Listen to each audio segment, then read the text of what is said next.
Jazakallah khair. Dr. Zakir, next question.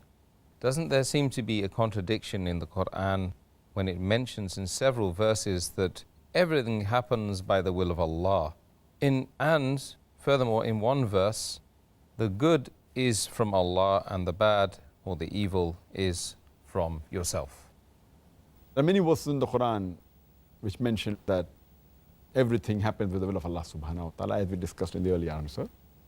But it's mentioned in Surah Nisa chapter 4, verse number 79. All the good that happens is from Allah subhanahu wa ta'ala. And all the evil is from the human beings. On the face of it, it seems to be a contradiction. But if you realize the real meaning, there's no contradiction at all. For example, the electricity comes from the head power station. It's coming. The power is from the head station.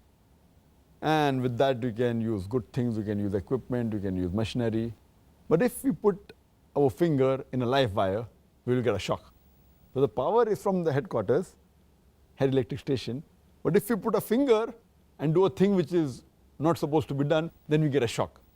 So the good is from the power electrician. But if the power is cut from the headquarters, I'll not get a shock. But we cannot blame that because the power is coming from there, they are to blame for the shock.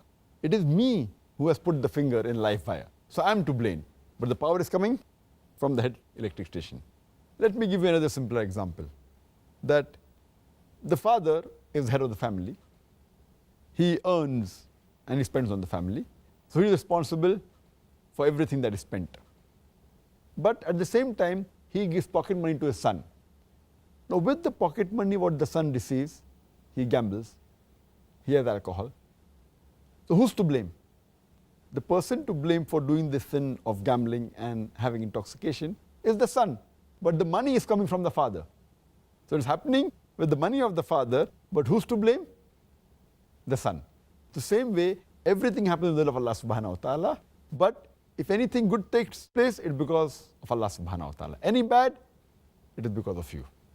So I hope this example will make you understand that there is a correlation between both these verses. There's not a contradiction, but it's a clarification.